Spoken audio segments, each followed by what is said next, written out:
Prepare to be shocked as I uncover the disturbing truth about the actions of the rulers and regimes in the Muslim lands during the ongoing genocide in Gaza. Contrary to popular belief, these regimes have been far from inactive. Stay tuned as I expose their true nature and the shocking truths behind their support in this eye-opening video. Before we get into it, especially if you're new to the channel, please subscribe and like the video. Okay, let's get into this. Since the Israeli onslaught in Gaza, many people have criticized the rulers and regimes in the Muslim lands for their inaction, for not doing anything meaningful to stop the genocide being committed in Gaza, despite having armies, wealth and power at their disposal. As a matter of fact, even if it's just a matter of getting humanitarian aid, water, food and medicine to their fellow Muslims suffering in Gaza, they have failed there too. However, even though I am fully behind criticizing these rulers and regimes, it shouldn't be for their inactivity. The truth is that these regimes are very active. Yes, you heard right. They are very active in defending the interests of the United States and protecting the Zionist entity.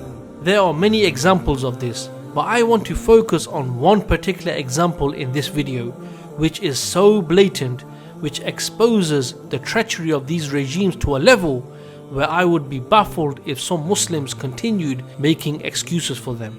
So I'm sure that most of you will be aware that the Houthis in Yemen have effectively blockaded access to the Red Sea for any ships heading to and from Israel.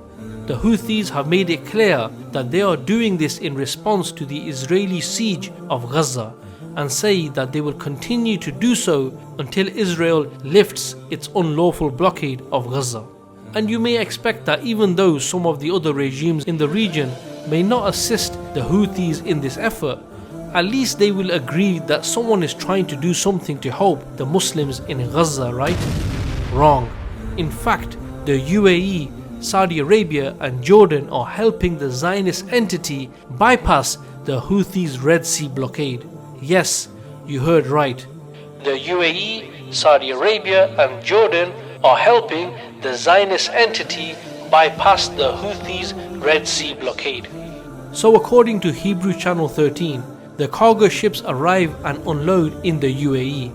Then the trucks carrying the goods depart from Abu Dhabi and cross into Saudi Arabia using the Emirati Highway Route 62 and continue on the Saudi Route 65 until they reach Jordan. Once in Jordan, they enter Israel via the Jordan River crossing and onto Haifa. And this isn't something which is a well-kept secret. This has been broadcasted on their news channel, which actually includes video footage of the trucks arriving in Israel. And the irony is that in one clip, the Israeli official asks the driver for his name, to which he responds by saying that his name is Jihad. Not exactly the type of jihad we had in mind, right? So at a time when Muslims in Gaza are being slaughtered, starving, with no clean water and disease spreading, instead of these regimes coming to their aid, they are supporting the oppressor. Their treachery is there for all to see. And this really makes you want to reflect on the hadith of the Messenger sallallahu alaihi wasallam, where he described the ummah as one body. If one part of the ummah is in pain, then the rest of the body feels its pain and comes to its aid. How are we supposed to understand this hadith when we see behavior like this? And then the following ayats of the Quran come to mind, where Allah subhanahu wa ta'ala says, "O you who have believed, do not take the disbelievers as allies instead of the believers. Do you wish to give Allah against yourselves a clear case? O you who believe, take not the Jews and the Christians as awliya, friends, protectors, helpers. They are but awliya to one another, and if any among you takes them as awliya, then surely he is one of them. Verily, Allah guides not those people who are the dhalimun." So if we look at the reality of the regimes, their history, we can see that they have been planted in the ummah to serve the agenda of the colonialists. And when it comes to the Zionist settler state, these regimes are truly the real IDF.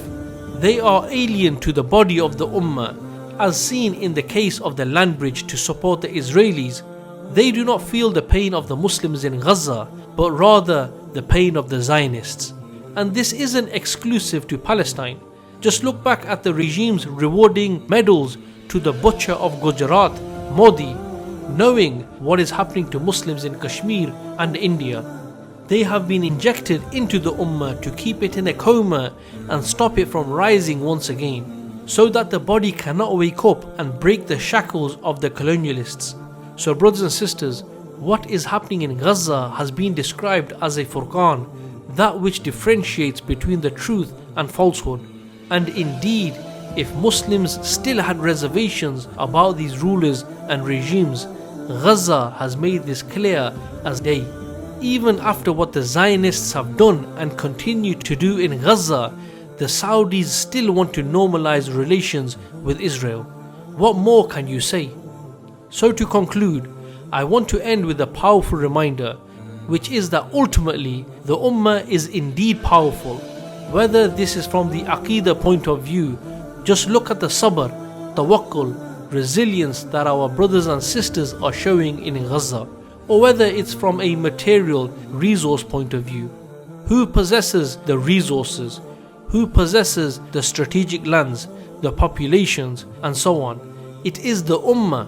However, unfortunately, we see that the Ummah is shackled, and as long as these shackles remain, the power of the Ummah cannot be realized and the situation will not change. And one of these shackles are these treacherous regimes who are working against the Ummah and keeping it subdued.